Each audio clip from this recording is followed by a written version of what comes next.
Co- Coba kamu, bisa kita membahas Nabi Muhammad kok, nggak gampang. Jadi ini topik dua yang berbeda. Saya bahas Muhammad. Sekarang kalau saya bicara, Anda diam dulu. Saya moderator loh. Ya, kalau mau membahas Nabi Muhammad itu khusus, jangan dicampur-campur gitu loh. Nggak takut kita dibahas itu, nggak ada masalah. Kita lihat buahnya pengajarannya. Pengajaran buahnya Nabi Muhammad itu Indonesia merdeka loh. Mengusir yang membawa Bible loh. Mengusir yang menuhankan Yesus loh. Buahnya loh jelas kita nikmati kemerdekaan. Ini gimana kamu ini? Apa kontribusi? Sebentar, apa coba lihat apa kontribusi Bible dalam perjuangan Ajaran gitu loh ya. Alkitab menghormati pemerintah, bayar pajak, Muhammad menghormati pemerintah. Ada tidak? Justru ajaran Nabi Muhammad dijadikan dasar negara, coy. Coba tunjukkan mana perintah Muhammad dengan rahmat Allah yang Maha Kuasa itu pembukaan itu gimana itu, Fer? Itu ada nggak nama Yesus? Coba tunjukkan. Gantian bicara. Coba tunjukkan kontribusi.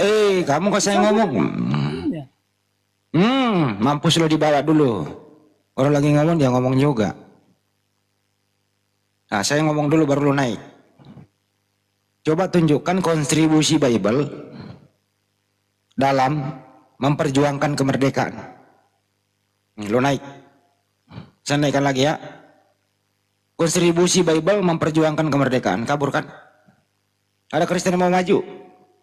Nggak bisa, nggak maju. Kalau mau membahas Nabi Muhammad SAW, bisa nggak dilarang, sering kok gitu loh. Tapi jangan Anda terdesak membuktikan Yesus itu yang datang ke Paulus, Anda melebarkan sayap. Jadi diskusi itu step by step, poin per poin. Inilah ciri-ciri orang Kristen. Kalau diskusi mentok tidak bisa apa-apa, pindah topik dia. Itulah gunanya ada moderator. Kalau kita memang poinnya tadi membahas buah daripada pengajaran Nabi Muhammad SAW, kita bisa bahas itu aja. Tapi ini buah yang diajarkan Paulus setelah dia mendengarkan suara itu. Itu yang kita mau bahas. Apakah benar itu Yesus yang datang? Anda tadi udah dikasih clue Matius 24, 23, 24, 25, 26, 27. Itu yang Anda harus perkuat ke sana. Habis itu buahnya apa pengajaran Paulus ini? Jangan Anda melebar-lebarkan. Inilah Kristen-Kristen kalau diskusi nggak beradab, lari dari topik kemana-mana gitu loh. Yang penting ngomong, malu loh kau itu, malu bener. Jangan memalukan kalau diskusi. Poin per poin. Oke, mana dia? Udah nggak ada kan? Kami minta naik lagi. Karena memang sulit pertanyaannya Bang Juma. Ini sulit untuk dibuktikan. Ajaran Paulus sama ajaran Yesus itu saling kontradiksi. Bayangkan ya, kalau itu Yesus yang datang kepada Paulus. Terus kemudian Paulus menulis surat. Mengutuk orang yang memberi dia pengajaran. Masuk akal nggak teman-teman? Yesus datang menemui dia di padang gurun yang sedang dibutakan matanya. Yesus membisiki, Paulus, kamu nanti menulis surat khusus kepada Roma, khusus kepada Galatia. Tulislah surat. Saya itu mati terkutuk menebus kutuk hukum Taurat. Kemudian habis itu tulis lagi surat. Matikan saya 3 hari secara terkutuk. Kubur saya 3 hari secara terkutuk. Kemudian hidupkan saya kembali. Jadikan saya Tuhan. Tulis begitu ya Paulus ya. Apa itu yang dibisikin? Ya kagak mungkin. Kalau Yesus membisikin Paulus menulis kayak gitu, berarti Yesus sendiri melanggar apa yang telah diajarkan kepada Bani Israel. Bahwa tidak ada pembunuhan orang yang tidak bersalah. Tidak ada nabi yang dipersekusi demikian. Tidak ada konsep-konsep lagi bahwa saya ini utusan Tuhan, lo jadiin Tuhan. Bukankah Yesus mengajar hanya satu Tuhan kepada Bani Israel? Artinya apa? Pengajaran Paulus dengan pengajaran Yesus kontradiksi. Jadi bukan Yesus yang datang. Kalau Yesus yang datang mestinya sinkron. Kalau begitu saya sebagai Paulus menulis surat, hai jemaatku di Roma, Yesus itu sebagaimana dia waktu mengajar, Ulangan 64 saya kutip, dia itu mengajarkan satu Tuhan. Yesus itu adalah utusan Tuhan. Yesus itu adalah orang yang mulia. Yesus itu adalah orang yang soleh. Yesus itu tidak punya dosa, jadi tidak layak disalib. Yang disalib adalah orang-orang pengkhianat, pemakan suap. Mestinya tulisannya begitu. Tapi ini tulisannya apa? Berbalik. Yesus itu disalib, terkutuk, diludahi, digamparin. Ya nggak mungkin lah Yesus ngajarin, bisikin kayak gitu. Lu tulis, saya itu mati terkutuk loh nanti. Lu tulis lagi ya setelah saya nggak ada ya. Nah ini suara saya dari surga nih, dengerin nih. Nah, kagak mungkin lah nulis kayak begitu. Yang namanya pengajaran dari orang tua itu mengajarkan kepada anaknya sinkron. Bagaimana guru di sekolah ngajarin murid sinkron. Gitu loh, ini enggak dapat guru, suara bisikan. Tapi suara guru ini kita ikuti jejaknya gurunya kok bertentangan dengan pengajaran muridnya. Ini kan namanya Pak Bahas memindahkan topik. Di sini kajian akademik, kajian orang-orang yang mempunyai kapasitas IQ di atas rata-rata lah kalau boleh. Jangan sudah mentok, Anda pindahkan topik. Ya kalau mau membahas tentang topik Nabi Muhammad SAW cukup di situ aja, tapi ini formatnya bukan di situ.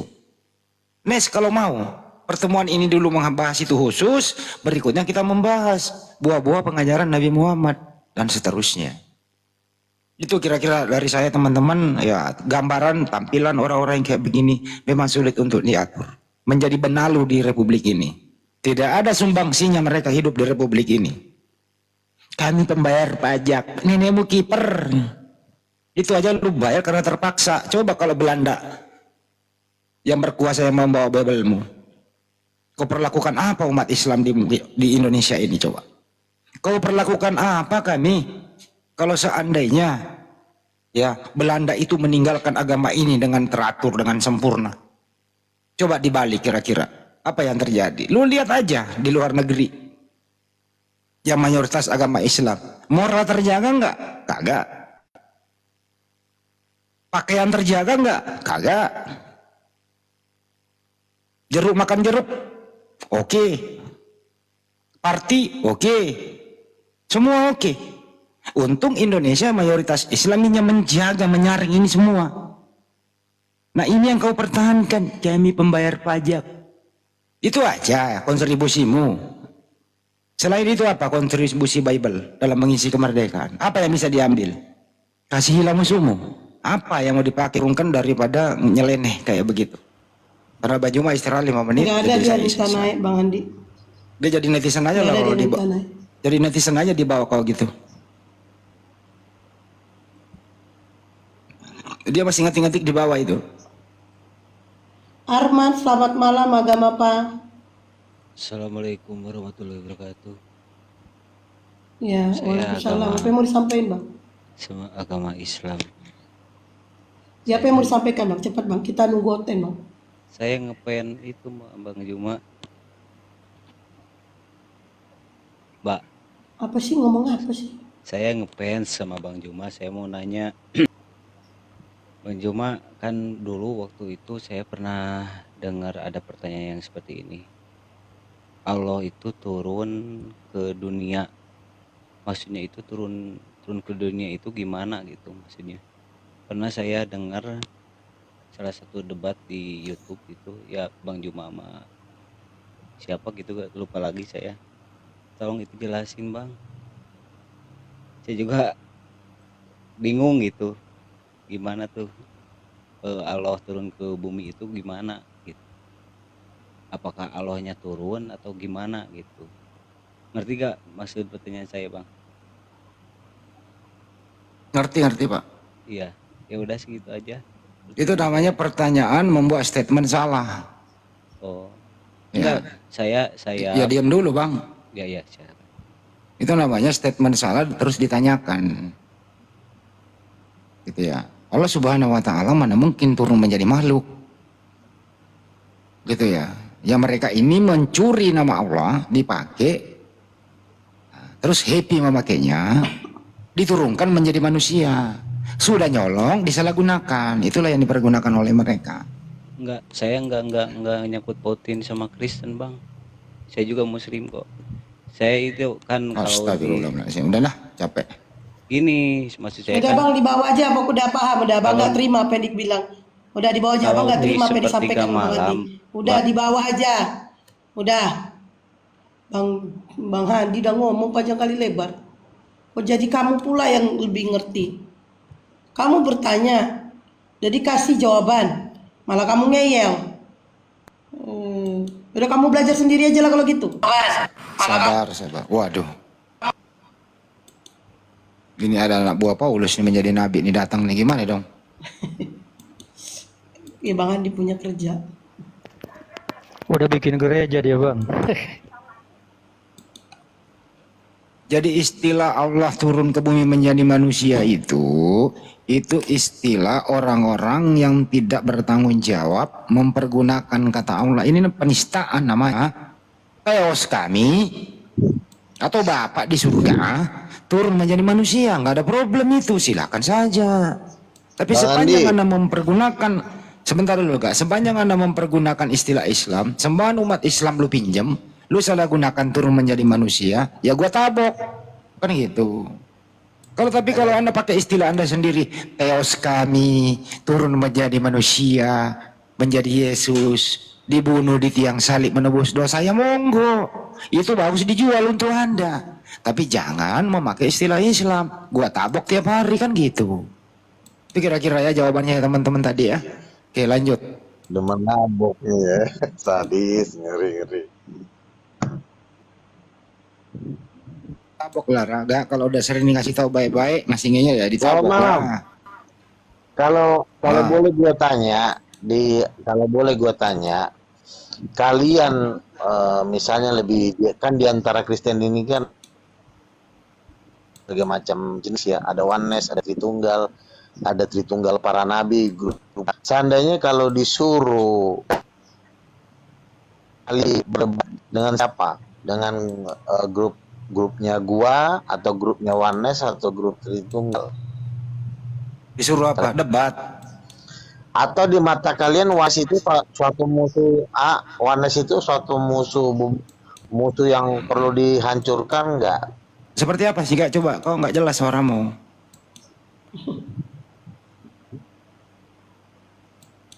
Waduh. Woi jaringan. Sebenarnya sih jangan suruh kami memilih Kan dong. Kristen ini kan terdiri dari oneness. Ya maksudnya kan, tapi kan secara jumlah kan lebih banyak Tritunggal kan. Seandainya kalian disuruh pilih berdebat, kalian akan bersusah-susah payah. Enjoy diajak debat sepanjang dia pandai bahasa Indonesia. Sama aja sih. Mereka semuanya menuangkan anak orang kok. Kalau konsep ketuhanan ya, ya sama aja menuangkan manusia kan. Sama aja, nggak ada masalah mau siapa aja. Yang penting pandai berbahasa Indonesia. Cuma kalau Tritunggal itu harus dididik dulu, pandai matematika dulu. Basicnya aja dulu. Kalau Tritunggal itu diajari dulu matematika, pelajaran kelas PAUD. Kalau oneness itu nggak perlu matematika, tinggal diolah dikit. Sebenarnya yang kau sembah siapa? Itu aja sih, sederhana gak? Nggak perlu nggak sulit kalau saya mah. Gitu ya. Itu jawaban sederhananya Kak. Iya. Nah terus permasalahannya sekarang apa nih? Malam ini temanya apa? Permasalahannya adalah yang datang ke Paulus di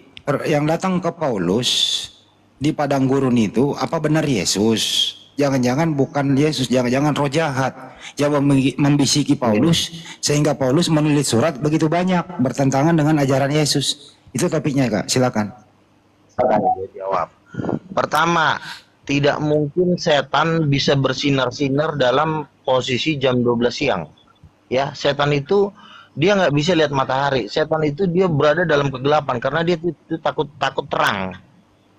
Gitu. Jadi tidak pernah ada setan di langit bersinar, tuh nggak mungkin, mustahil. Karena Lucifer sendiri itu sudah dibuang dari surga, dari tempat yang terang ke tempat kegelapan yang paling gelap. Jadi makanya setan itu nggak akan pernah tampil di siang hari menampakkan dirinya, pasti selalu di malam hari.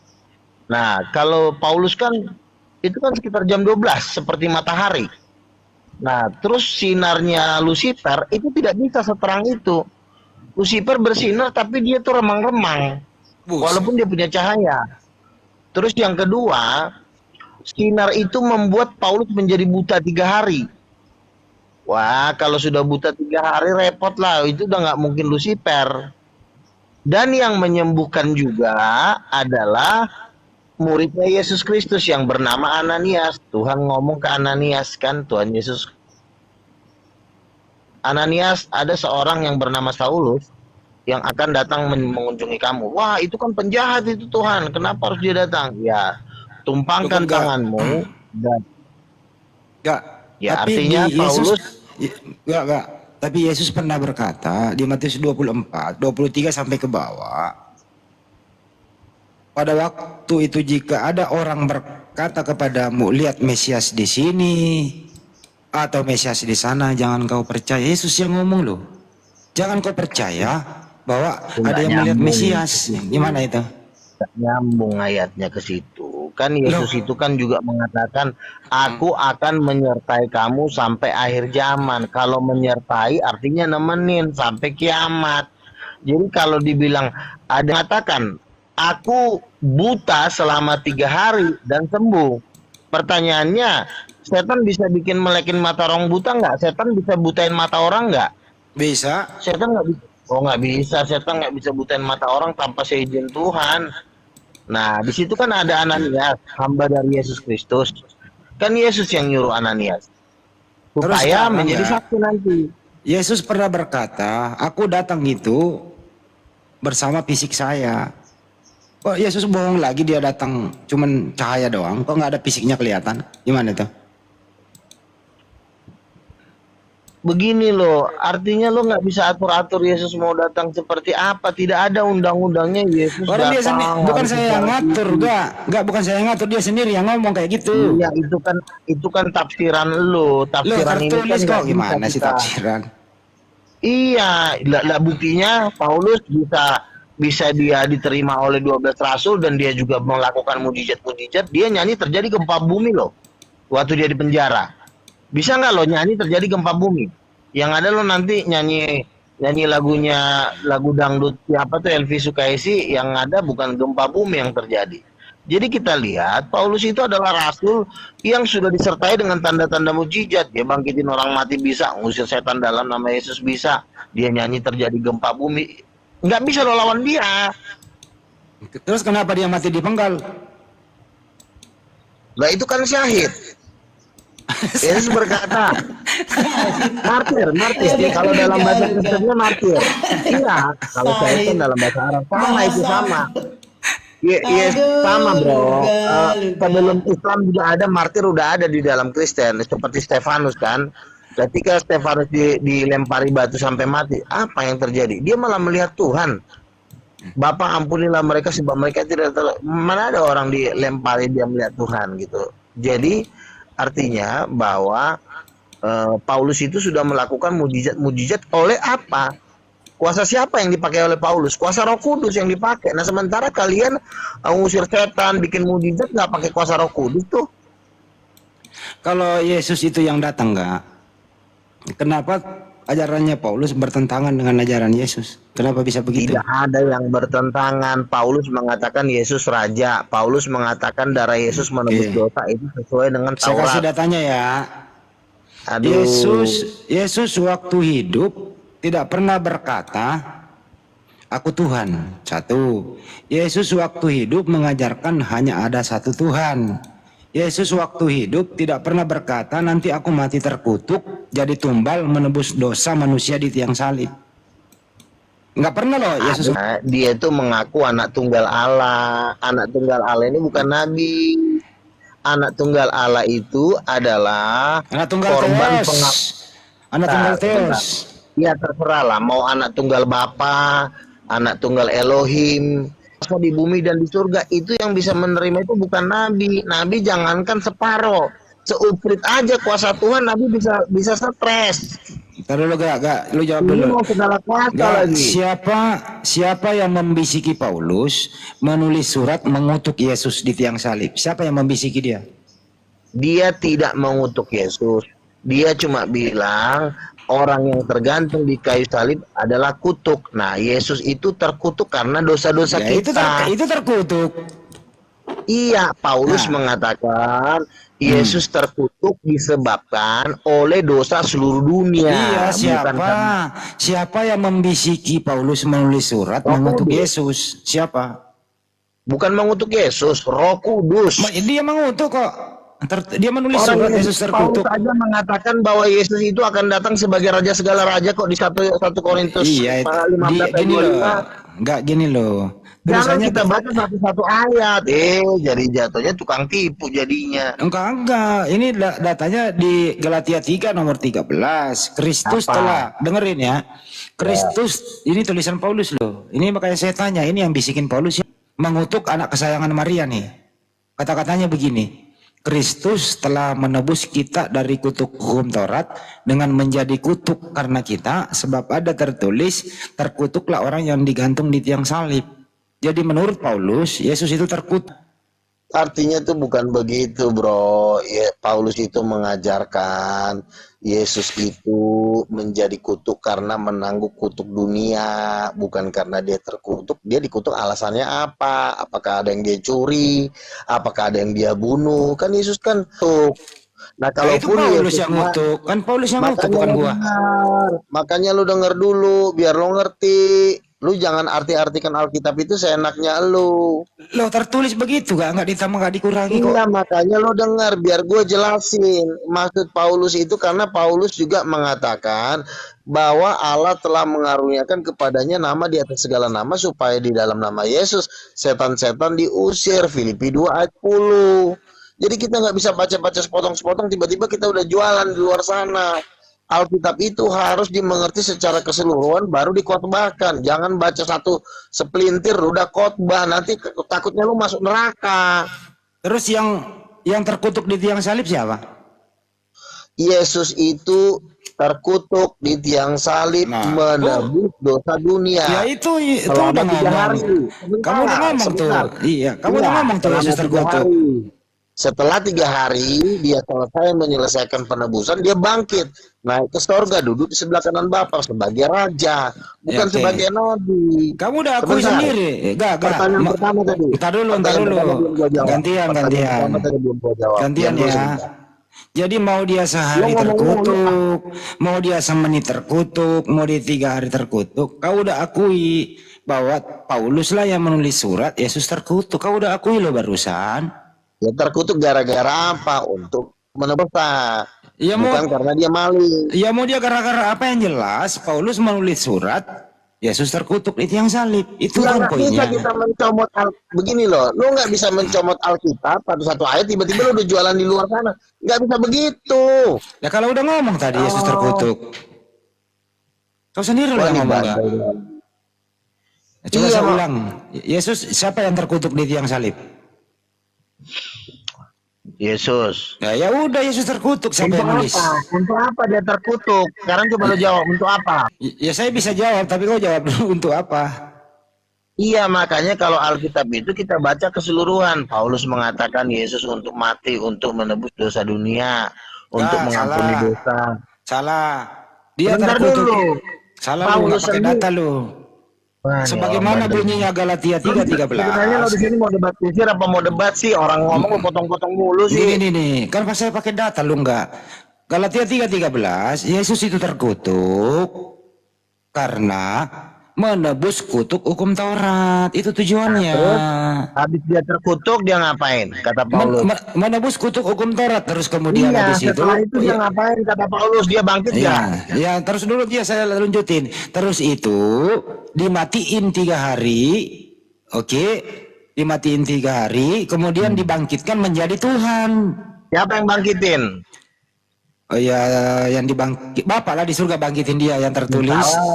Salah lagi. Gimana Loh, mau maksud? Kisah 232 kan Bapak yang Yang bangkitkan dia. ngebangkitin Yesus siapa? Yang ngebangkitin Yesus siapa? Ya datanya di di Kisah 232 itu ya, Bapak di surga yang membangkitkan Yesus.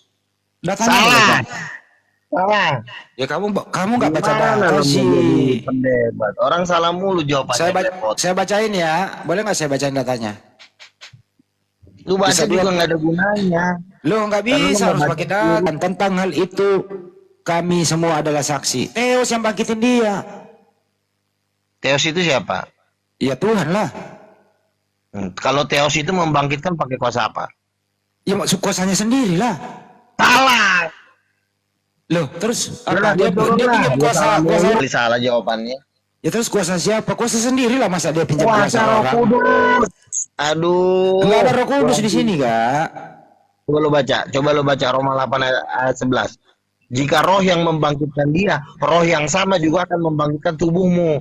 Yang ngebangkitin Yesus itu Roh Kudus, bukan Bapa. Aduh. Berarti Kisah 232 salah dong. Kisah 3 ayat 2 itu Kisah 2, Allah 32. itu Allah di situ merujuk kepada Allah Bapa dan Allah Roh Kudus yang diikat oleh iblis. Allah Bapa mengurapi Yesus dengan kuat kuasa Roh Kudus. Jangan lo bikin Roh Kudus pengangguran. Dia turun dari surga bukan buat nganggur di bumi. Tapi Nganggur dia lagi di kalau begitu Roh Kudus kerjasama sama Paulus bangkitin Yesus, kemudian jadi Tuhan dong kalau gitu. Roma 14:9. Bukan begitu. Yesus sudah bangkit duluan sebelum Paulus masih jadi tukang sayur waktu Yesus sudah bangkit. Setelah Yesus bangkit, Paulus ngejar-ngejar Yesus. Terus dari mana dia? Jelasin tuh yang benar. Ntar dulu Kak, dari mana dia dapat ilmu menulis surat kayak gitu? Ya setelah dia dibutakan oleh Yesus, disembuhkan oleh Yesus, dia udah sadar, baru kata Yesus, aku akan memakai orang ini untuk bangsa-bangsa. Maka Roh Kudus mengurapi Yesus, dan itu pun harus disahkan oleh 3 rasul-rasul besar.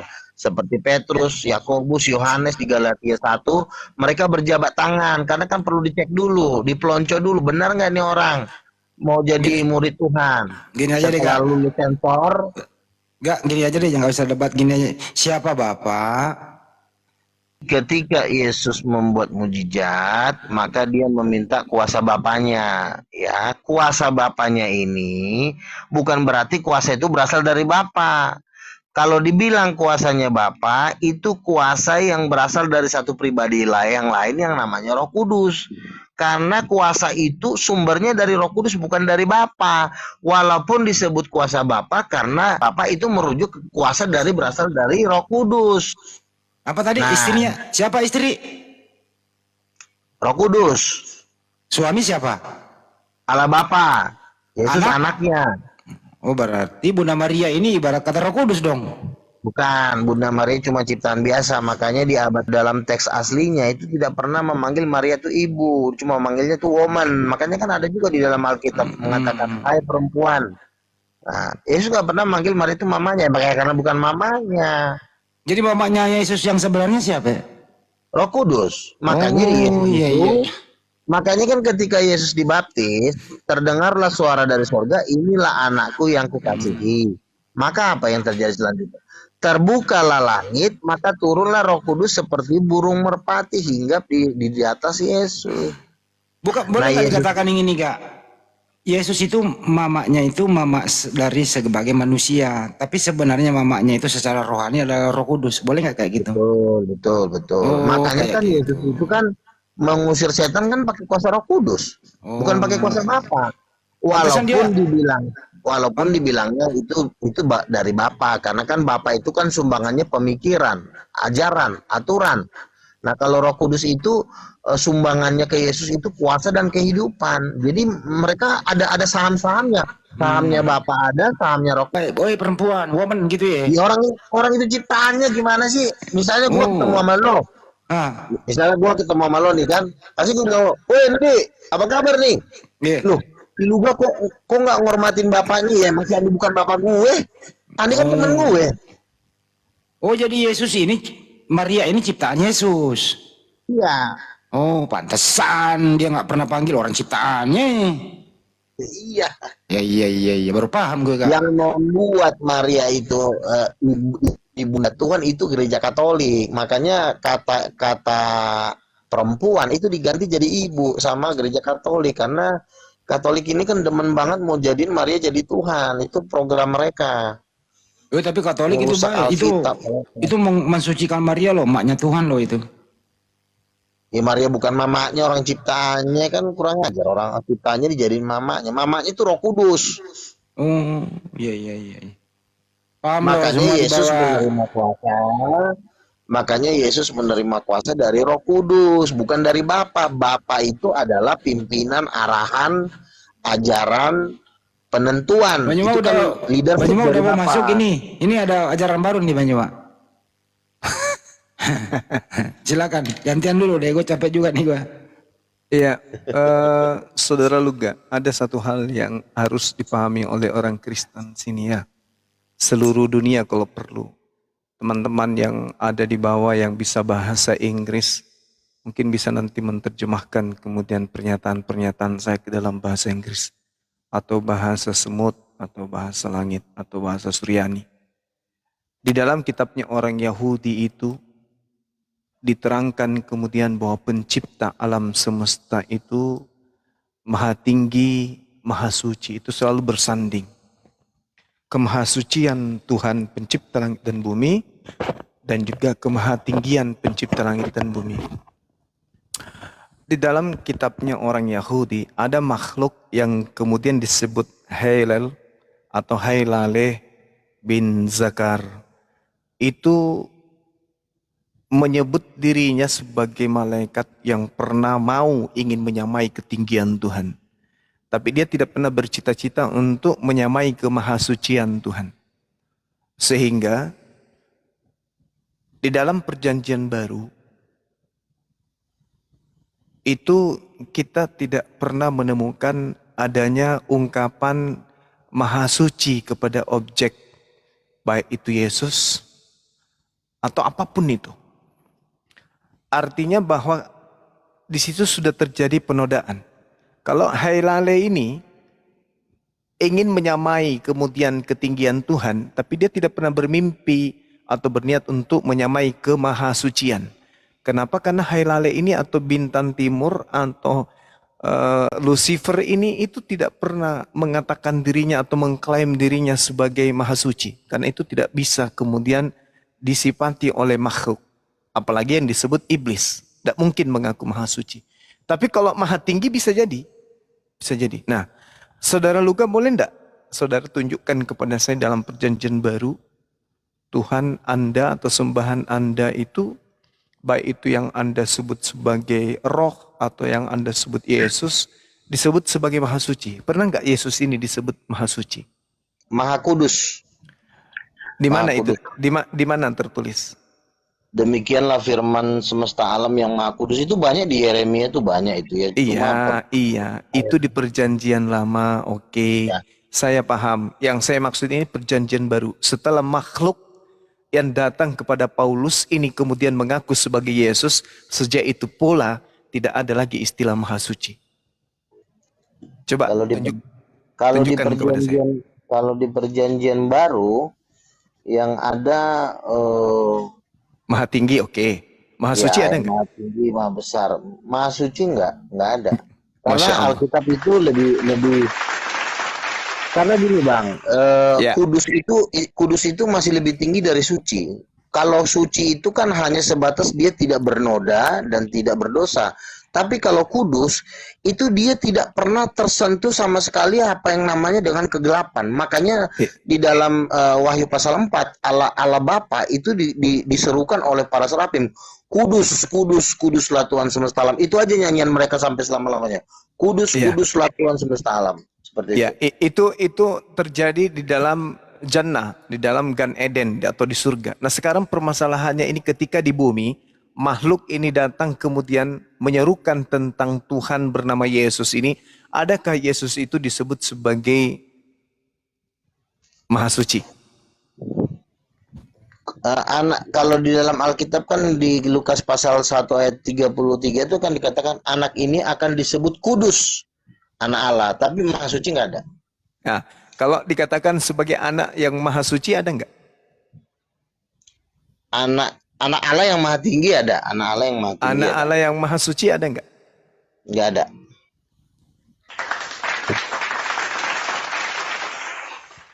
Kenapa bisa kemudian Tuhan seketika kemahasuciannya itu sudah nggak ada ketika Yesus ini dikaitkan sebagai jelmaan Tuhan yang datang atau teofani atau inkarnasi Tuhan atau Tuhan dalam bentuk daging.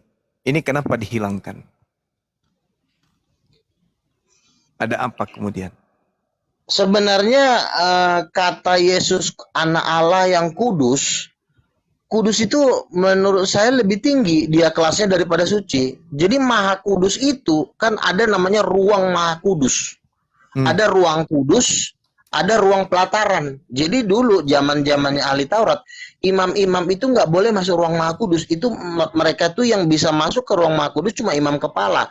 Itu pun kalau dia harus dibikin lonceng di bawah kakinya supaya kalau dia misalnya dia melakukan suatu kesalahan dan dia tidak suci, dia akan mati di tempat dan nariknya itu nggak boleh masuk ke dalam, harus tarik pakai rantai itu. Nah, makanya yang bisa masuk ruang maha kudus itu hanya ke imam besar. Nah, ketika Yesus mati di kayu salib, itu tirai itu terbelah. Jadi orang bisa masuk ruang maha kudus. Jadi kalau abang bilang maha suci, menurut saya suci itu kan bahasa Indonesia ya. Tapi ada yang lebih dahsyat daripada suci, itu kudus. Kados namanya. Karena kalau suci menurut saya hanya sebatas tidak bernoda. Tapi kalau kados, dia memang sudah terang dari selama-lamanya gitu loh. Nggak pernah tersentuh gitu. Kalau misalnya suci, ya mungkin dia pernah kotor terus dibersihin lagi. Tapi kalau yang namanya kados, dia nggak pernah tersentuh sampai oleh apapun, sehingga dia darahnya bisa mensucikan dosa seluruh dunia, darahnya Yesus. Dan itu maha suci. Boleh nggak Bang Luga tunjukkan di mana dalilnya Yesus disebut sebagai anak yang kudus? Di mana tuh? Di Lukas kan ketika Gabriel itu kan bilang kamu akan melahirkan seorang anak, di Lukas pasal 1 ya. Dan dia akan disebut kudus, anak Allah. Lukas pasal 1 ayat 30 kalau nggak salah. Coba saya buka. Lukas 1:35 kalau itu. Nah iya, kudus anak Allah. Lukas 1. Iya. Nah, kemudian di mana Yesus pernah disebut sebagai kudus?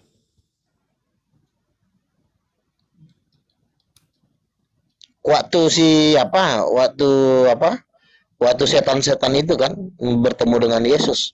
Hai Yesus, anak Allah yang maha tinggi, aku tahu siapa engkau, kau yang kudus dari Allah. Nah, gitu kan. Setan-setan pun tahu kalau Yesus itu. Nah, terus nih saya bacakan ayat 35 ya. Jawab malaikat itu kepadanya, Roh Kudus akan turun atasmu dan kuasa Allah yang maha tinggi akan menaungi engkau, sebab anak yang kau lahirkan itu akan disebut kudus, anak Allah gitu. Jadi kudus itu lebih dahsyat daripada suci. Oke. Nah, sekarang suci sendiri kalau dalam bahasa Yunaninya apa? Kalau itu saya nggak terlalu mempelajari sih. Kalau suci itu berasal dari kata hagios. Ya. Sedangkan kudus sendiri juga hagios. Suci juga hagios. Artinya sama aja, Bang. Ya. Nah, Yesus di sini disebut sebagai anak yang suci. Iya. Kemudian ketika anak yang suci ini datang ke tengah-tengah Bani Israel, berarti kan Yesus ini adalah orang yang suci, sama seperti yang di Al-Quran. Dalam surah Maryam ayat 19, bahwa aku datang untuk memberitakan tentang seorang anak laki-laki yang suci. Itu betul. Kaidah itu betul. Nah, sekarang permasalahannya adalah berbicara mengenai dimensi Tuhan. Yesus yang setelah menjadi Tuhan tidak pernah lagi disebut sebagai anak yang kudus atau dia maha suci atau maha kudus. Enggak pernah lagi disebut. Kenapa? Karena yang datang kepada Paulus ini sejatinya bukan Yesus.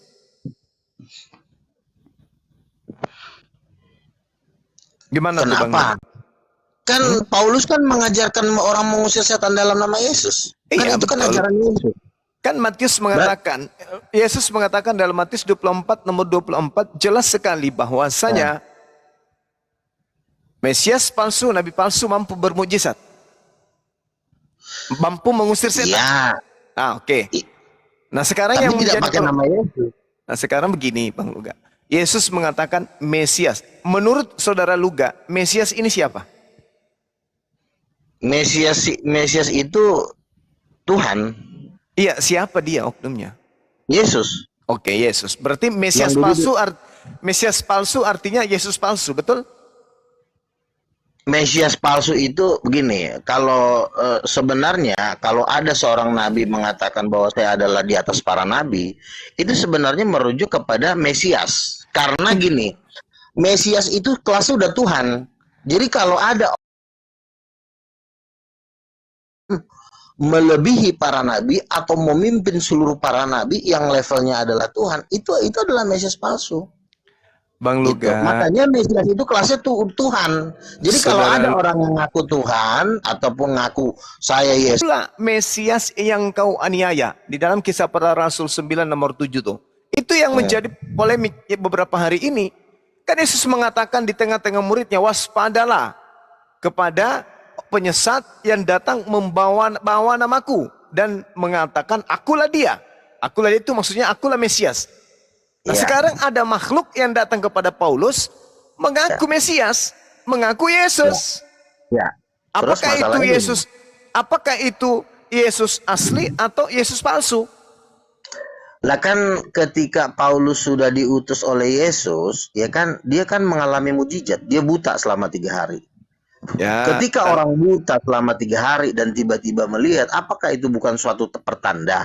Kalau memang itu adalah mujizat palsu, ya silakan tampilkan yang aslinya. Ada yang lebih hebat nggak? Ada nggak yang bisa melawan Paulus saat itu? Nggak ada yang bisa melawan Paulus. Justru Bukan semua begitu. dewa-dewa pagan yang ada di Roma kan semua nyerah semua. Bukan itu Makanya- masalahnya. Poinnya bukan itu. Yesus silakan. mengatakan di dalam Matius 24. Nah, kita lihat di Matius 23-nya. Pada waktu itu jika ada orang berkata kepada kamu, lihat Mesias ada di sini atau Mesias ada di sana, jangan kamu percaya. Sebab Mesias palsu dan nabi palsu akan muncul dan mereka akan mengadakan tanda-tanda yang dahsyat dan mukjizat sehingga sekiranya mungkin mereka menyesatkan orang-orang pilihan juga. Kata Yesus, Yesus palsu dan nabi palsu akan muncul. Kalau yang datang kepada Paulus ini adalah Yesus asli, lalu mana Yesus palsunya yang akan muncul itu?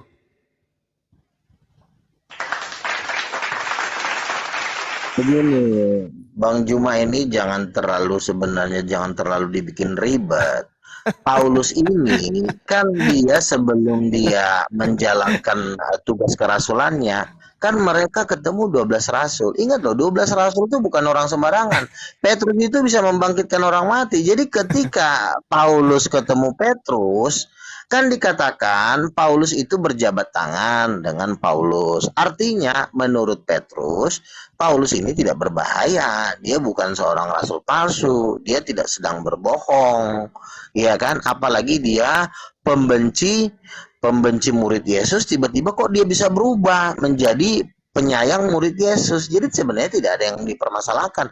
Kalau ada Mesias palsu, ya mereka-mereka yang akan datang. Tapi itu bukan Paulus. Karena kenapa? Paulus sendiri pun di dalam ajarannya tidak ada yang bertentangan dengan ajaran Yesus. Salah satunya, Paulus mengatakan Yesus duduk di sebelah kanan Bapa, benar. Paulus mengajarkan mengusir setan dalam nama Yesus, benar. Paulus mengatakan Yesus menebus dosa, benar. Dan tidak juga bertentangan dengan ajaran Petrus. Nah, kalau ajaran Paulus tidak bertentangan dengan ajaran Petrus, Jika ada orang yang berkata kepadamu Mesias ada di sini, maksudnya aku Yesus ada di sini, ada di sana, jangan kau percaya. Sebab Yesus palsu dan nabi-nabi palsu akan muncul dan mengadakan mujizat-mujizat yang sekiranya mungkin mereka akan menyesatkan orang pilihan juga. Jadi itu Yesus, nanti terjadi di akhir zaman, bukan di zaman. Sabar dulu. Dikatakan bahwa Yesus Itu palsu masih akan lama itu kan. Yesus palsu akan muncul. Kita lihat Oke. ya. Tunggu. Oke. Yang pertama datang kepada Ananias? Yesus. Datang kepada penulis di Pulau Patmos? Yesus. Datang kepada Paulus? Yesus juga. Datang kepada murtadin? Yesus juga. Ada yang mimpi bertemu Yesus? Yesus juga. Ada yang umroh bertemu Yesus? Yesus juga. Ada yang mendengarkan azan bertemu Yesus? Yesus juga.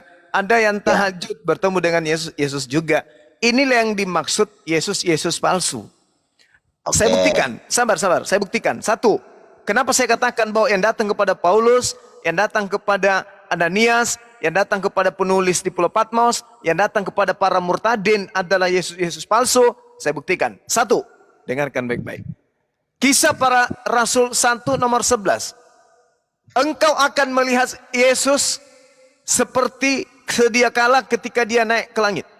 Ketika dia naik ke langit, Yesus bersama dengan jasadnya dan turun bersama dengan jasadnya menurut malaikat di dalam Kisah Pewarta 1 nomor 11.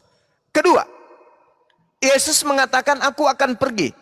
Sebab kalau aku tidak pergi, maka penghibur itu tidak akan datang kepadamu. Berarti yang datang setelah Yesus bukan Yesus. Yang ketiga, dengan cahaya yang mengkilat dari timur sampai ke barat. Hal-hal ini tidak dipenuhi. Syarat-syarat kedatangan Yesus ini tidak dipenuhi oleh Paulus, oleh Ananias, oleh kemudian yang penulis di Patmos, dan juga para murtadin yang bersaksi bertemu dengan Yesus yang gondrong. Gimana dong? Gimana sekarang nih? Oke. Gimana caranya nih? Ayo. Kalau misalnya Anda Silakan. mengatakan Yesus palsu, berarti kan cuma satu pilihannya, yaitu setan, ya kan? Kalau nggak Betul. setan, Belzebul, Lucifer. Jadi begini. Betul sekali. Mantap. Masih ingat nggak ketika Yesus menampakkan diri, murid-muridnya ketakutan, disangkanya hantu. Nah, Ya kan? ini dia. Sebentar. Ya, Sebentar, Bang. Silakan. Lalu Yesus mengasih kunci. Yesus bilang gini, sini. Peganglah, rabalah. Karena hantu itu tidak berdaging. Yesus bilang, hantu itu tidak berdaging. Tuhan tuh sudah punya hukum yang tidak bisa dilanggar. Sampai kiamat pun yang namanya Lucifer itu tidak punya daging. Dia hanya sebatas bentuknya roh. Oke, Nah, bagus dari mana sekali. kita tahu bahwa yang datang itu adalah Yesus? Sudah banyak yang menceritakan ketika dia didatangin Yesus, Bang Juma pernah nggak bersalaman? Kalau bersalaman kan kerasa tuh tangannya kan? Nah, kalau bersalaman sama sesama teman, kerasa kan tangannya kan? Oh, ini tangannya ada. Nah, salah satunya Ratu Epon. Jadi Ratu Epon itu orang Muslim masuk Kristen. Dia ketika dia didatangin oleh Yesus, tangan saya dipegang. Saya bilang, kok siapa nih berani-berani megang tangan saya? Nah, ketika tangan saya dipegang, saya melihat, loh ini kok Tuhannya orang Kristen. Nah, itulah bedanya Bang Juma. Kalau setan mendatangi kita, itu nggak bisa tangannya dipegang karena setan tuh nggak punya daging. Sebentar dulu, sebentar ya. Jadi kalau ada yang menampakkan diri, kalau misalnya itu bisa dites gitu loh. Kalau kau memang benar Yesus, coba saya pegang tanganmu. Dan sudah ada, memang nggak banyak. Sudah ada beberapa orang Muslim masuk Kristen bersaksi di gereja, saya dengar sendiri. Jadi Yesus itu tangannya berlubang paku, itu bisa dipegang. Jadi kayak saya megang tangannya Bang Juma kalau lagi salaman, kayak tangannya Julius atau tangan siapa, itu ada dagingnya. Karena kan Yesus itu mati, bangkit, naik ke surga benar-benar pakai daging. Nggak ada perubahan-perubahan apapun. Nggak ada dia berubah jadi seperti malaikat. Karena Yesus itu bukan malaikat. Makanya disebut anak manusia. Jadi kalau Yesus menampakkan diri, cuma satu kuncinya. Tolonglah dulu dipegang, ada dagingnya nggak? Kalau ada dagingnya berarti Yesus. Tapi kalau nggak ada dagingnya berarti setan. Hanya itu aja yang bisa membuktikan. Karena setan itu sampai kapanpun tidak punya daging. Silakan dibantah. Oke, baik. Jadi begini, Bang. Yang datang kemudian di dalam Lukas 24. Inilah tanganku, inilah kakiku. Ada apa dengan kalian? Terabalah aku. Adakah di antara kalian yang memiliki makanan? Diberikanlah kemudian Yesus itu daging ikan goreng. Betul, Yesus makan. Lalu Yesus mengatakan, tengoklah, hantu itu tidak berdaging dan tidak bertulang. Ini tidak masalah. Ini bukan yang dimaksud. Karena bukan ini yang datang kepada Paulus. Ini adalah kalau dalam tradisi Katolik, ini adalah masa kebangkitan 40 hari sebelum terangkat. Sedangkan Paulus di tahun 52 baru dia mengaku bertemu dengan Yesus. Beda dengan yang datang kepada muridnya. Salam alaikum. Murid-muridnya terkejut dan kaget dan ketakutan sebab mengira melihat hantu. Itu adalah hari ketiga. Sedangkan yang datang ke Paulus ini tahun 52 itu puluhan tahun setelah Yesus kemudian terangkat ke langit. Tiba-tiba muncul makhluk mengaku, akulah Yesus yang kau aniaya. Sekarang saya tanya. Itu tahun 50-an Bang Luga. Jangan Makanya dulu muncul tahun pertanyaan 50-an. sabar. Ini siapa Dekat- yang datang kemudian mengaku Iya. Yesus dengan lagu sinden? Siapakah engkau Tuhan? Akulah Yesus yang kau aniaya. Itu makanya ditanya, ini siapa? Karena Yesus sudah berpesan, Mesias palsu, Yesus palsu. Apalagi yang ada sota yang so tahu, so hebat. Aku bertemu dengan Yesus pada saat aku bangun bertahajud. Nenek lu kiper. Yang datang kepada Paulus aja palsu. Oke. Apalagi yang datang Oke. kepada Jadi ente. begini. Oke. Jadi begini. ya. Gimana? Gimana Bang? Saya ini kan pernah ketika berdoa Tuhan Yesus datang. Ini Jadi dia. saya kasih tahu. Saya ini kasih dia. tahu nih. rahasianya. Jadi begini. Kalau setan yang datang itu auranya beda. Auranya itu menakutkan, mengerikan, dan luar biasa kegelapan. Karena saya kan sering disantet, sering didatangin setan. Pokoknya sering. Saya pernah kok ditarik-tarik kakinya ke atas sama setan, dikejar, dibanting-banting saya. Nah jadi gini, saya kalau setan yang datang saya tahu. Tapi kalau namanya Tuhan Yesus yang datang, itu ada namanya peristiwa yang dinamakan maka berkuasalah roh Tuhan. Nah ketika roh Tuhan itu memenuhi kita, itu auranya berbeda. Kue saya kok Auranya hilang? Kue saya hilang ya. loh Bang. Siapa yang ngambil? Ada itu roh, dia. ada Yesus datang ke sini kayaknya ngambil kue saya Bang. Nah itu dia. Luga yang ngambil bang. Hati-hati. Hati-hati. Terus. Jadi merinding saya dengarkan Bang Lugan Ya. ya. Jadi kalau Yesus yang datang itu salah satu kita lihat ya. Ya. Itu Yesus berkata, hendaklah kamu berdoa dan supaya kamu tahan berdiri di hadapan anak manusia. Jadi kalau Yesus yang datang itu tidak ada yang bisa berdiri. Jadi kalau misalnya Yesus sudah menampakkan diri, itu pasti kita jatuh. Tapi kalau Lucifer yang berdiri di depan kita, kita masih tahan berdiri. Itu salah satu bedanya. Dasar ayatnya adalah di 1 Tawarik ketika imam-imam itu menyelenggarakan ibadah, maka awan kemuliaan Tuhan turun memenuhi tabernakel Musa dan imam-imam tidak tahan berdiri. Nah, salah satu tanda kalau Yesus yang datang itu orang pada jatuh dan rebah karena nggak tahan. Karena saya sendiri pun nangis-nangis ketika Tuhan Yesus datang karena auranya itu begitu mulia dan begitu agung. Nah, lalu sulit kan saya menjelaskan kan karena saya kan sudah Kristen. Nah, akhirnya si BAB saya wawancarain. BAB lo kan Muslim dan gue tahu lo Muslim dari lo mau Sherlock gua mau bukulin gua. Siapa BAB? Kok ada BAB? Ya. Jadi gue ngobrol sama dia. Apa yang lo rasakan setelah menerima Yesus, Bang? Kenapa ya Bang ya? Kalau gue udah mulai nyanyi, kok bawahnya gue pengen nangis mulu Bang. Itu kan dia ngomong kan. Lalu kebetulan saya kan bawa gitar. Udah kita nyanyi lagu rohani deh, saya bilang. Terus nangis dia gitu. Nah berarti lu sama yang lu rasain sama yang gue rasain sama. Nah si Juma juga sekarang boleh ketawa-ketawa gitu loh. Tapi nanti kalau dia udah menerima Roh Kudus, nangis dan merasakan yang namanya kepenuhan Roh Kudus itu seperti apa.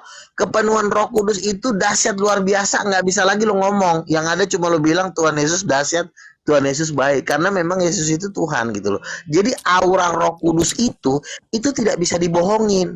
Nah, rupanya si Dalton tadi bersaksi di room sebelah, ternyata Dalton pernah membangkitkan orang mati, mamanya meninggal dibangkitin sama dia. Nah, terus si Dalton juga bersaksi, jadi kan dia mau berdebat sama si Patrice Smith. Patrice Smith ini tidak punya nomor handphone. Tuhan, saya nggak punya nomor handphonenya Patrice Smith. Tiba-tiba Roh Kudus kasih penglihatan. 0822 sekian-sekian. Itu yang ngasih penglihatan Roh Kudus kan? Dites sama dia nyambung ke Patrice Smith. Nah, itulah kuasa Roh Kudus. Sekarang lu belum ngerti bagaimana yang namanya dahsyatnya Roh Kudus itu. Nah, salah satunya adalah si BAB itu nangis di depan gua. Bang, gua udah gak kuat bang. Jadi makanya Juma ini sekarang boleh lo ketawa-ketawa. Nanti kalau lo di zaman Roh Kudus, lo sama kayak BAB, ingus lo keluar nangis-nangis. Bahwa lo hanya mengatakan bahwa Yesus itu Tuhan yang dahsyat gitu loh. Sekarang aja lo belum ngerti. Jadi suatu saat lo BAB nangis itu karena udah 3 hari nggak ada beras di rumahnya. Bukan, orang lagi makan-makan kok. Dikasih lagi lagu-lagu sedih kayak begitu ya nangis lah. Belum lagi cicilan, menumpuk. Nangis lah dia. Ya, untuk beli odol aja jadi BAB begini. itu susah. Begini, Kadang 6 bulan baru sikat gigi sekali. Sebentar Bang. Jadi ketika ada penampakan Yesus, biasanya itu disertai dengan tanda-tanda mujizat. Ya, Misalnya orang sakit sembuh, orang buta melihat, orang mati bangkit, orang lumpuh berjalan. Oh, tapi itu kan mujizat palsu. Ya udah lu bikin aja kali tantangannya, jangan cuma ngomong baik. Lu bikin yang lebih serem dari situ, ternyata kagak bisa. Sampai hari ini penginjil bangkitin orang mati, orang muslim nggak ada yang bisa ngelawan. Penginjil menculikkan orang buta, orang miskin, orang muslim nggak ada yang bisa ngelawan. Ya cuma ngomong baik. Makanya Yesus memberikan kuasa kepada murid-muridnya, jadikanlah semua bangsa muridku. Tapi Yesus juga memberikan kuasa, bangkitkan orang mati, usir setan, celikkan mata orang buta, sembuhkan sakit penyakit. Ya, ponakan saya nggak bisa bicara, umur 3 tahun 4 tahun, saya doain tahun depan udah ngomong. Jadi harus ada kuasa, nggak bisa kita cuma begana tapi nggak ada kuasa ngapain? Kita nggak butuh omongan hari ini, kita butuh kuasa mujizat karena yang kita omongin ini Tuhan, bukan tukang sayur. Kita ngomongin Tuhan, wajib kita membuat mujizat. Paulus bangkitin orang mati udah, Paulus nyanyi terjadi gempa bumi udah, Paulus mengusir setan udah, terus apalagi yang kurang?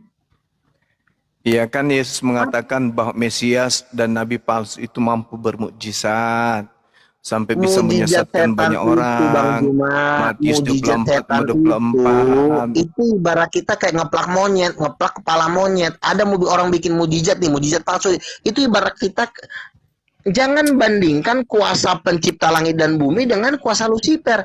Itu ibarat gua ngeplak kepala monyet. Misalnya dia bikin mujizat, ya si lontong ini bikin mujizat lagi si lontong. Iya, kita ini anak Tuhan, jangan lo. Aku leci aja nawasang. Iya. Kata Bang lu pernah ngeplak kepala monyet nggak? Pernah ngeplak kepala monyet nggak? Begitulah mujizat Allah dibandingkan dengan mujizat setan. Mujizat palsu apa sih mujizat setan palsu? juga bermujizat. Iya, si Lucifer itu kalau ketemu Mikael itu ditonjok giginya rontok. Jadi nggak usah sok-sok serem di depan Mikael. Mikael itu panglima bala tentara Tuhan. ketemu Mikael apa Mikana nih? Mikael apa Mikana? Rontok giginya. Mantra saya anak budak. Jadi gini nih ya. Jadi ada seorang penginjil, dia ketemu malaikat Mikael. Buset. Sebentar. Jadi dia nanya ke Mikael, kenapa sih lo nggak kenapa sih lo nggak ngegulung si Lucifer? Kata Mikael begini, sebenarnya gue udah nggak sabar sama nih anak, tapi karena Tuhan itu punya waktu. Iya, Mikael sendiri nggak sabar, pengen. Tapi kalau nanti Allah Bapa, Tuhan Yesus sudah memberikan waktunya, maka satu pun tidak ada yang lolos gue bikin dari pasukannya Lucifer. Karena Lucifer pun di Wahyu pasal 14, waktu naga berperang dengan Mikael, dengan malaikat, itu kan yang gulung Mikael sama pasukannya. Nah, salah satu penginjil ini ketemu Mikael. Kenapa nggak digulung si Mikael? Karena belum waktunya katanya. Nanti kalau udah waktunya satu pun nggak ada yang lolos gue bikin gitu loh. Jadi ya, jangan Bang Juma mengatakan mujizat palsu. Kita ini sebagai nabi-nabi Tuhan, kita itu sudah ketemu Mikael, Gabriel. Tahu nggak? Gabriel sama Mikael gantengnya beda. Kalau Mikael tuh ganteng tapi serem, sangar mukanya kayak singa. Tapi kalau Gabriel dia agak imut. Oh, imut dia. Beda. Tapi kalau nonjok, giginya Lucifer rontok semuanya. Oh gitu. Makanya Lucifer itu, jangan kau bilang, itu kan kuasanya Lucifer. Kita ini yang kawal Mikael, panglima bala tentara surga. Tukang pukulnya Tuhan, tukang pukul Tuhan semesta. Makanya. Tuhan punya tukang pukul. Makanya Bang Juma jangan ngelawan kami para nabi. Karena tukang pukul ini nama Beelzebul kan kemarin tuh si Ray ke teman gua. Bang, gue dapat penglihatan Bang Juma ditarik beruang besar hitam-hitam mau ditarik ke lautan api. Nah lo gue bilang, kenapa Bang Juma nggak dijaga oleh pasukan Mikael? Kan kasihan juga kalau sampai Bang Juma ini dimasukkan ke dapur api, kan kasihan kita. Yesus itu sama Maria di surga itu masih status apa sih? Bukan lagi ibu? Bukan lah. Oh, anggota. Anggota doang. Oh, Maria anggota. Ya iyalah, anggota kerajaan Allah. Yesus sebagai apa? Nggak ada. Oh, Yesus kan King of Kings, raja segala raja. Oh, jadi dia melupakan ibunya. Itu bukan ibunya, Cok, itu ciptaannya, pembantunya. Duh, lupa lagi saya tadi. Iya ya, ibunya kan Roh Kudus ya. Ibunya Roh Kudus. Lupa saya. Makanya Yesus berkata, barang siapa menghujat anak manusia, dia akan diampuni. Barang siapa menghujat anak manusia, dia akan diampuni. Tapi barang siapa menghujat Roh Kudus, dia tidak akan mendapat ampun baik di dunia maupun di akhirat. Merasa kok. Ini Bang Luga ini hancur Kristen yang lain ini. Makanya kan gua ajak Bang Juma, Handi, Kores untuk gabung di King of King. Nanti yang kawal kita Michael untuk ngelawan Lucifer sama Beelzebul. Lu jangan ada di pihak sono. Aduh. Kasihan nggak ada duitnya. Yang ada cuma api doang. Masya Allah, hancur Kristen yang lain ini dibuat Bang Luga. Lah iyalah, kalau gua kan kelasnya udah rasul, mau siapa lagi? Ada nggak pendeta yang mau nyolek-nyolek gua? Kan kagak ada yang berani nyolek gua. Ya benar, berarti gua rasul udah. Orang pendeta juga pada ketakutan sama gua. Apa kata Luga aja lah, daripada kita kena gulung katanya. Itu ku bilang mereka hancur lebur karena satu-satunya nabi Kristen yang betul-betul luar biasa ya. Iyalah. Jadi kalau gua kan Bang Juma udah dapat Rolls Royce nih di sekolah. Di surga. Gua udah dapet Rolls Royce. Iya tuh, kira yang lihat gua. Bang, gua ngeliat lu udah Rolls Royce, lu dikawal sama pasukan malaikat. Aduh, haleluya lah gua bilang. Kalau di surga kan gua udah dikawal sama pasukan malaikat. Rumahnya juga raksasa di Yerusalem baru. Nah, kita udah dapat rumah. Nah, kalian belum, masuk aja belum. Masuk pintu gerbang aja belum. Gimana lu mau ngumpulin harta? Makanya cepat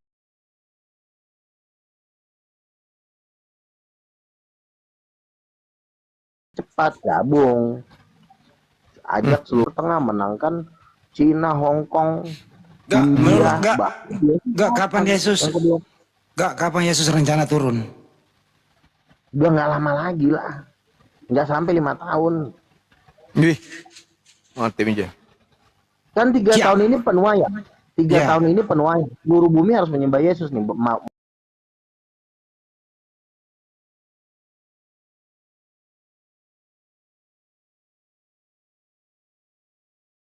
Maupun Muslim maupun yang agama Hindu, waktu merinding bulu betisku ini. Ya, Juma pasti dipaksa sama pemerintah. Karena itu programnya Elon Musk kan, pasang microchip di otak kan sudah dibor kepala orang di mana tuh satu orang dipasang apa tuh chip di otak. Nah itu nanti itu 666. Barang siapa memakai tanda itu dia akan minum cawan anggur murka Allah yang disediakan tanpa campuran. Nah, udah kalau Juma pakai microchip udah sayonara, tinggal dicampakkan ke lautan api. Kan kita nggak tega ngeliat Yandi. Enggak rencana nanti. Enggak, rencana nanti turunnya di mana? Di Indonesia atau di mana? Daerah mana? Bukit Zaitun, Yerusalem.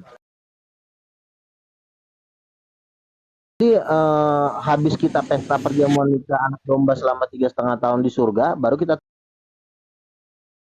turun di perang Armageddon. Rasul-rasul nunggang kuda, kita perang di perang Armageddon. Udah, misalnya kalau Juma belum sempat bertobat, udah tinggal gue campakkan aja ke lautan api kan. Ah, kelamaan kau.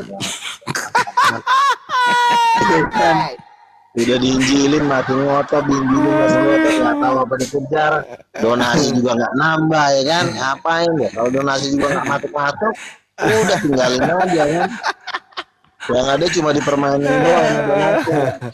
Armageddon apa sih Armageddon itu?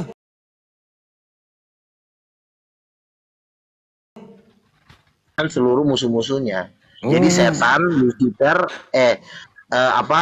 pasukan binatang itu akan dibakar di lautan api. Baru kita nanti memerintah di Yerusalem selama 1000 tahun. Itu kerajaan 1000 tahun. Itu bukan di surga, di bumi ini, masih bumi ini. Jadi kita masih nikmatin bumi ini selama 1000 tahun. Jadi dia bangun rumah dulu dong di bumi. Bangun rumah di bumi, kalau nggak salah itu Yerusalem Dia ngekos. bukan. Jadi ngekos apa ngontrak rumah apa di apartemen kali apa di Bukan, hotel? kotanya turun dari surga. Kotanya turun dari surga. Bumi disulap jadi surga. Ya, kotanya turun. Bawa sana. Kota. Ya kan kota nggak ada rumahnya, harus bikin rumah. Enggak, kotanya dia udah jadi. Itu